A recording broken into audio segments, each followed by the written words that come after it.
Hey Math Nines, and welcome to our discussion today, which is going to be 7.5 reflections and line symmetry. Now, symmetry is probably a concept, and reflections is a concept you've dealt with before in math. So this might be a bit of a refresher, but we're going to delve a little bit more into it than maybe you have in the past.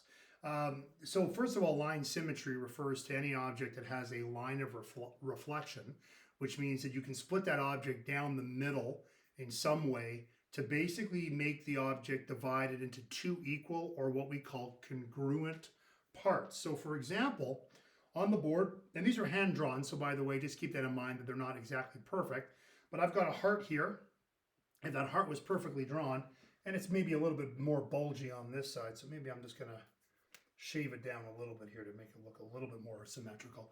That looks a little bit better. Still not perfect, but you get the idea. If I split it right down the middle that way, that's my line of reflection. I've got two equal halves that I could basically fold on each other to basically come up with that line of symmetry. And then here I've got a crescent moon that can be split down the middle to give me two equal halves. If I were to fold it over on itself, I'm going to have two equal halves there. Remember that certain objects can only be divided equally in one way. If I go the other way on both those objects, you can obviously see that this is not going to fold over equally onto that, and this side is not going to fold over equally onto that. So keep that in mind as well. And another example I can give you is even something as simple as a rectangle like paper. Depending on how you fold a piece of paper, I'm either going to get no symmetry, like this is not any kind of line symmetry at all. You can see that the pages do not overlap each other properly. But if I take the page and I fold it over down the middle, then obviously I'm going to get two sides that are mirrors of each other that basically fold over on each other like, like pages in a book, right? But again, depending on how you fold the object or where you put the line of symmetry, sometimes that point is going to work, and some points it's not going to work based on the location. So keep that in mind, that the location of that line of symmetry is important, and you have to be able to identify, if you see an object, where would that line of symmetry point be. In some cases, though, you can have some objects that have no line of symmetry at all. You can have some objects that have multiple lines of symmetry. And there's no better example of that than with triangles. Depending on which type of triangle you're dealing with, you can have either a scalene, which has all different sides. You can have an isosceles triangle, which has two equal sides and one that's different. And then you can have an equilateral triangle, which gives you all all three sides that are the same. Apparently I'm teaching math now. I know that there's at least four sides to a triangle. But anyways, in that case, depending on which triangle we're dealing with, you can have different variations on lines of symmetry. For example, a scalene triangle, because all the sides are different, there is no way to split that triangle in any kind of equal configuration with a line of symmetry. So a scalene triangle simply does not have a line of reflection. So scalene triangles have no lines of reflection whatsoever. If you look at an isosceles triangles are basically split down the middle because they have two equal sides. So I know that I've got one line of symmetry for an isosceles triangle. My equilateral triangles, because all the sides are the same, are basically going to divide equally into three sides, or three lines of symmetry. That didn't line up perfectly, but you get the idea. They're all going to, so I have three equal sides, so I'm going to have three lines of symmetry for an equilateral triangle. So again, depending on the type of triangle you can have different variations on what you're going to get for lines of symmetry. Now let's expand that a little bit further. Let's take a look at other regular shapes. And what I mean by a regular shape is any object that has all the sides that are the same length. So I could have a square, or I could have a regular polygon, or I could have a pentagon, or a regular hexagon. All of these are going to have equal sides, so they're all going to be the same sides. Well, if you look at my square, I'm going to have 1, 2, 3, 4 lines of symmetry. A pentagon is going to have 1, 2, 3, 4, 5 lines of symmetry, and a hexagon is going to have 1, 2, 3, 4, 5, 6 lines of symmetry. So you can see a pattern there with regular objects. Triangles have regular triangles, like equilateral triangles, have 3 lines of symmetry. Squares have 4. Pentagons have 5. You can see the progression there. The number of sides of the regular object determine the number of lines of symmetry present. But not all objects are regular. So this doesn't always work out like this. You can't just say, well, an object has 8 sides, therefore it has 8 lines of symmetry. It has to be a regular object with 8 sides, meaning that all the sides are going to be equal in length. So let's see how that plays out here. we've got 5 objects here. They represent the 5 objects that are on your note package. Or I'd like you to pause the video right now and just see if you can determine how many lines of symmetry that these objects actually have. Take a second. I'm going to go through it in 3, 2, 1. All right, the first object, which is our little plus symbol, it's a regular object. So we're basically looking at, a symmetry there, symmetry there, symmetry there, symmetry there. And again, we're assuming that was drawn properly. Again, there's a little bit of, I'm a little bit off because I'm hand drawing these. But if it was an actual, proper drawing like it is in your book, you can see that there are 4 lines of symmetry for that cross. The diamond, the star here that you can see, the little star here, give me the same idea. Line of symmetry there, line of symmetry there, line of symmetry there, line of symmetry there. I drew that line a little bit off, so let me just draw that a little bit closer. But you get the idea. It's going to have 4 lines of symmetry as well. Circles. Interesting thing about circles are they have infinite lines of symmetry because you can draw the diameter in any one of multiple configurations. You're going to get infinite lines of symmetry for a circle. So there's your circle there. Parallelogram. There's no way to fold a parallelogram on itself to create a mirror image. So a parallelogram is going to have 0 lines of symmetry. There is no way to divide that into 2 equal halves. And the bottom one here, a little bit controversial. If you see maybe my old version of the notes, if I haven't updated it, in the notes, it does say on the page, it says that there are 2 lines of symmetry. Obviously, there's this one and there's this one. When I look at the one, though, in that page in the book, and again, I didn't draw it as good, but I would also recommend that there are actually 4 lines of symmetry there as well. So 2 is not going to be the right answer. You're looking at 4 because you can obviously divide down the middle. It certainly doesn't have 8 lines of symmetry because it is an irregular octagon. If it was a regular octagon, you would see 8 lines of symmetry there and not 4. All right. I said earlier in the unit you're going to need graph paper, and this is where the graph paper is going to become a little bit more important. A little tough to see this on the board, and I do apologize for that. So make sure you've got the notes up for the last 2 pages, as that's going to make your life a lot easier. All right, so what we've got here now is we're going to do some graphing here. So if you look on the page here in front of you, there's an object that is in red. There's a triangle there, and what we're going to do is we're going to compare that triangle, and I've drawn that triangle right here, and it's in green on my board. It may or may not be obvious to see. You might have to even zoom in a little bit on the image, but I've got essentially 3 triangles around it. I've got triangle B that's right below it. I've got triangle A, which is over here. I've got triangle C, which is right here, and I got triangle D that's over here. What I'd like you to do is I'd like you to identify the triangles that are related to the red triangle by line of symmetry. So what I'd like you to do on the graph is essentially figure out, based on where this triangle is to the other triangles, where is the line of symmetry, if there is a line of symmetry at all between those triangles. So you might want to pause the video, take a look on this page here. If you haven't seen the answers, maybe cover the answers on the bottom, but you're looking at this diagram here is certainly going to make it a little bit easier to see that. But see if you can actually spot where the lines of symmetry are between each of these objects. So I'll give you a couple seconds to do that, and then I'm going to walk you through it. So the first one, we'll go with triangle A. Triangle A is a horizontal reflection of the red triangle. So I'm going to use my handy dandy transparency sheets here. And again, hopefully you've got one, because I did hand out some to you folks in class. So hopefully you've got one of these kicking around your house. So what I'm going to do is I'm just going to basically draw my little triangle. And that allows me to kind of see what I'm doing and kind of how the triangle relates to other triangles in the page. So there's my original triangle right there. Well, I got this triangle here that looks like that. So that looks like a horizontal reflection to me.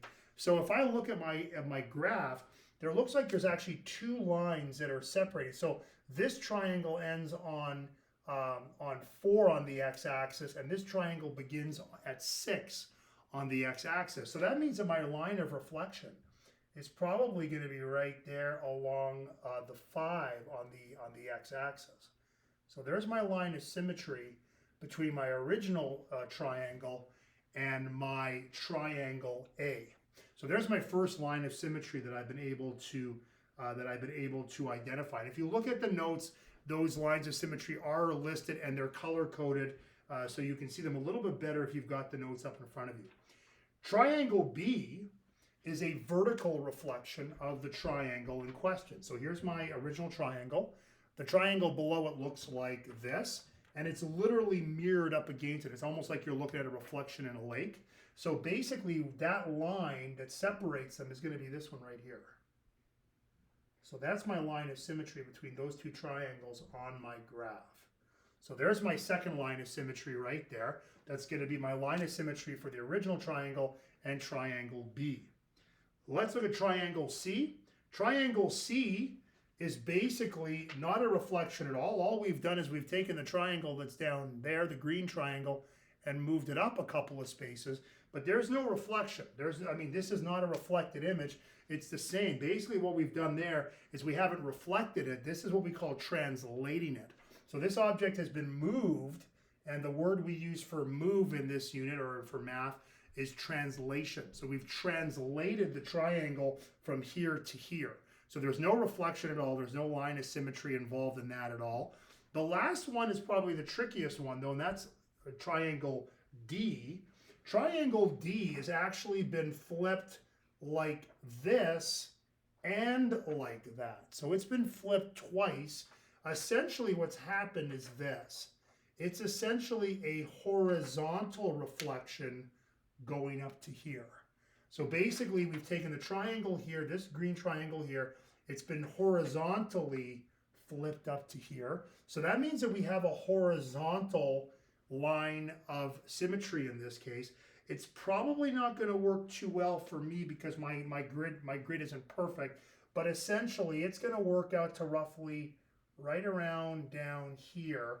And on your graph, on your notes, it's going to be a lot more specific as to where that line of symmetry is if you look at the actual, and this is why, again, graph paper is going to be extremely important in this unit, because if you're doing this to freehand it, it's not going to be as feasible to basically line up your lines of symmetry on your diagrams. And just so you know that if you're at home and you're trying this on a piece of graph paper, it's going to move through, it's going to hit the y-axis at roughly 10. There'll be 10 on the y-axis and 0 on the x-axis. And then on the x-axis, it's going to hit the x-axis at 7, and it would be 0 on the y. It's going to hit the x-axis at 10, and it's going to be 0 on the y then. So those are some points. And again, in the notes, I think I used the points 9 and 1 and 1 and 9. So you would have these coordinates that it actually runs through these coordinates, that diagonal line. So again, this would be your x and your y coordinates. So that would be sort of two lineup points where you could actually then draw the line diagonally up the page. But essentially, you're looking at an equal split on either side of there diagonally. So that one was probably the trickiest one because it's a diagonal line of symmetry as opposed to a vertical or a horizontal one. One more before we finish her up today. We've got a quadrilateral here on my graph. I've got points A over there, and then that's going to be point A. And I got point D here, and I got point C, and I got point B. So what we're going to do right now is I would like you to reflect.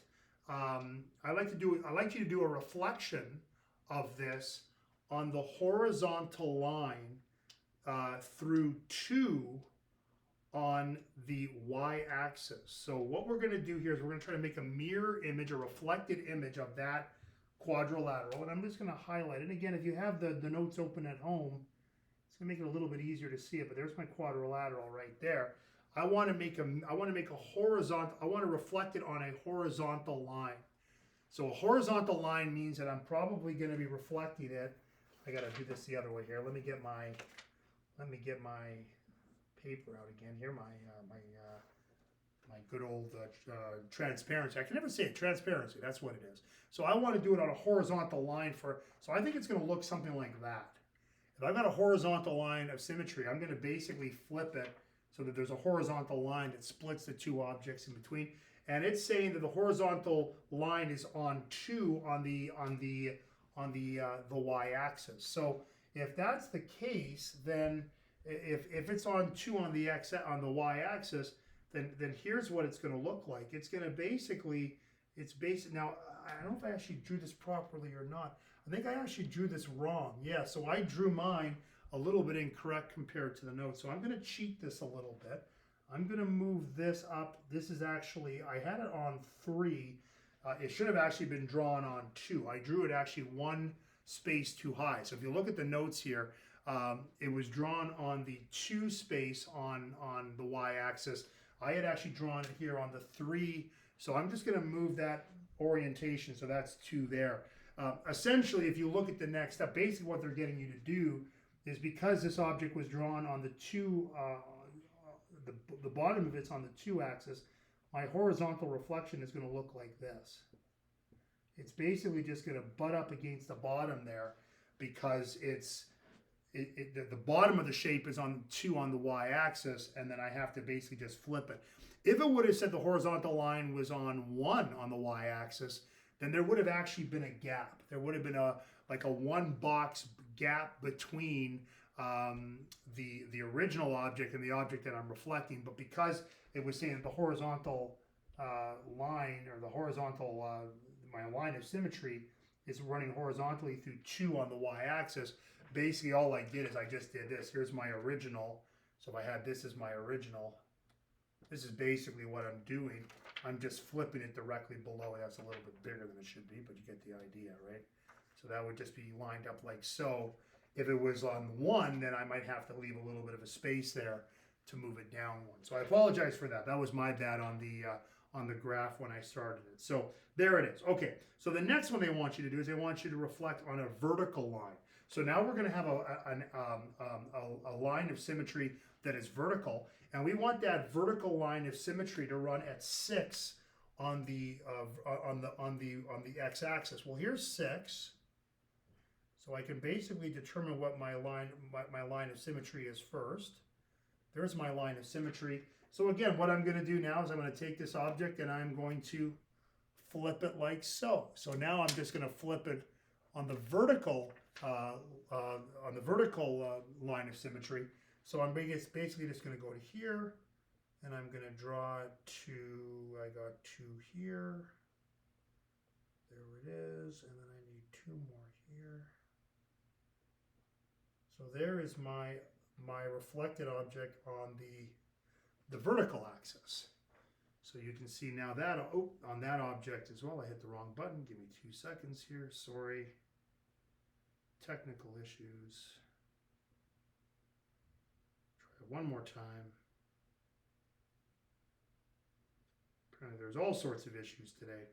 Now the last one's going to be the tricky one. They want you to do a diagonal line, which would be similar to the one we did up here. So now what we're going to do is we're going to basically take it and we're going to do, essentially, we're going to do this and that. So the object is going to be up here, or potentially in this case, we're going to do it like this and like this. So we're going to basically make it look like that.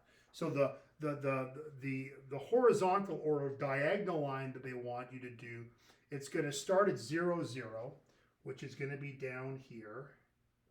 And it's going to go all the way up to 6, 6, which would be right over here. Now, because I've moved this object up, it is now in the wrong spot. This is not going to work on my graph at all. This won't, because remember I originally drew this at 3 on the y-axis, not 2. So this object is actually shifted too high for me to do the question as it is stated. So if you go to the notes, and I'm gonna basically kind of defer to the notes now, because otherwise this is not going to work at all on my graph, and I apologize for that. This is basically what we're doing. In the question, and again, if you look down here in the notes, and again, you can pull up the notes at home. Basically, well, you know what? I'm gonna free draw this for you. Is what I'm gonna do. I'm gonna basically just redraw this. So here's what's happening now. I'll do an enlarged version of this. So I've got my original object, which is gonna basically be let me just draw a section for you here. I'm not giving up that easy, folks. I'm going to draw a grid section of 8 here. So we're going to go 0, 1, 2, 3, 4, 0. Sorry, not 0. Jeez. Get into trouble again, folks. 3, 4, 5, 6, 7, 5, 6, 7. So what we're going to do is we're going to draw the original object where it's supposed to be. That was at 2 and 2, and it was 4 long to there, and it was 2 long to there, 2 long to there, and then 2 long to there. So there's my original shape. That was the original one. So that basically corresponds to this one right over here. My original A, B, C, D. So this is going to be A, B, C, D. And what we're going to do is we're going to set up a diagonal line of symmetry that runs from 0, 0, which is down here, to 6, 6, which is up here. So essentially that line of symmetry is going to run. That's my line of symmetry. So now that we know where the line of symmetry is, we know that we have to come up with a mirror image of that over on this side of the line of symmetry. So if I've got my transparency here to help me out, you know, what would be a transparent? What would be the line of symmetry? Well, that's going to be horizontal. That's going to be vertical. So that's not going to work. I can't do that. But what if I did this? What if I put that object like so? Because it's basically reflected up into that area. It's not quite the same size, but you can kind of see what I'm doing there. So why don't I just draw 2 over here to there, and then to there, and then I'm going to draw this in a slightly different way. There's my other object that line. Now again, my boxes aren't completely square, so it looks a little bit off.